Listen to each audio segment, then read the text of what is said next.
Producers, do you think using loops equates to cheating? You know, out there in the producer community, there is a bit of a tug of war between using loops, making composed beats, and maybe even making sample beats. So what do I think about that? Is using loops cheating? You know, the first point is that hip hop is essentially based on loops, AKA, sampling. Whether you talk about going all the way back to using the turntables, or you can go to using things like the SP1200 drum machine, the Akai MPC drum machine.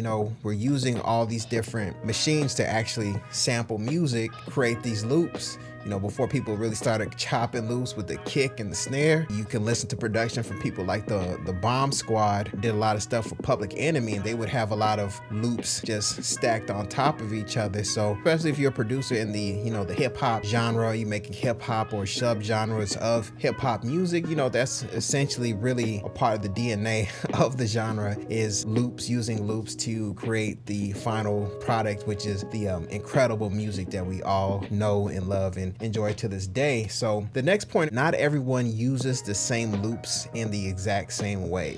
I know there's a thing about people using splice loops, and I know that splice loop, and I've actually noticed some sample snitching, some loop snitching. You guys don't have to do that. Somebody plays a fire beat, you don't have to get in the comments like, oh, you got that from splice, that's splice 3929. You don't have to do that, guys. But the music is good, let's all enjoy it, and not everybody's just gonna get a loop and add drums to it. Some people are, so I've done it before, but some people like to take the time to actually manipulate the loop and really make it their own. Instance, I believe there's a producer named Super Mario. I remember watching a breakdown of his video, and the way he used loops is really creative. He just takes little bits and pieces of loops and like cuts them and puts them all together to make these really unique sounds. So shout out to him. And of course, there's other producers out there who may do the same thing or something very similar, throw the loop into something like Serato sample and chop it up and pitch it down and add all kinds of different effects. So when it comes to making beats with loops, not all producers using the exact same way. Not only that, some producers might make an afro beat, some might make an R&B beat, some might make a trap beat or a drill beat. So we do have all these different ways that we're using these loops, and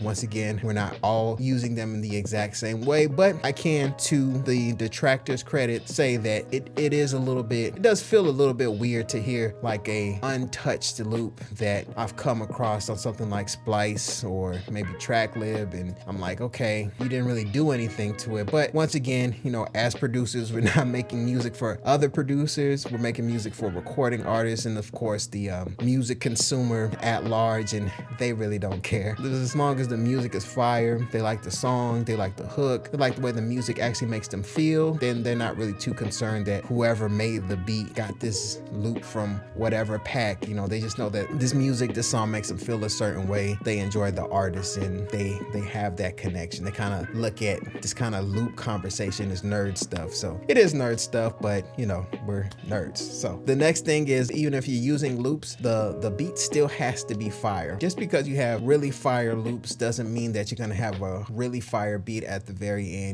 I've heard beats that use loops that I've heard, and I'm like, I don't really know what they did with it, because the beat just doesn't feel good. It doesn't take me anywhere emotionally. Like, I hear the loop and I've heard the loop before, but I'm like, why did you do that with the drum pattern? Or the mix sounds mushy and muddy. The mix doesn't really take me anywhere. So just because we're using a good loop doesn't necessarily mean that we're gonna have a good beat. It's kind of like food. Just because we have good ingredients, good seasonings, good chicken and fish, doesn't necessarily mean once it's all put together, the final product is going to be something that we enjoy consuming. And like food is similar to music, that just because you have those good ingredients doesn't necessarily mean that the final beat is actually going to be amazing. So those are just my thoughts. What do you guys think?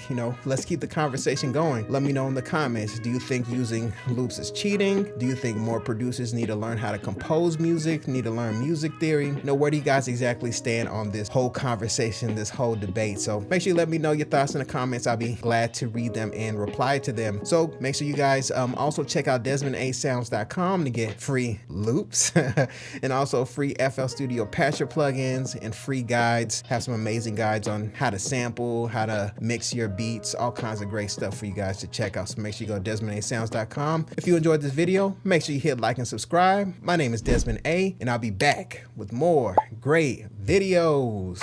Peace. Desmond A.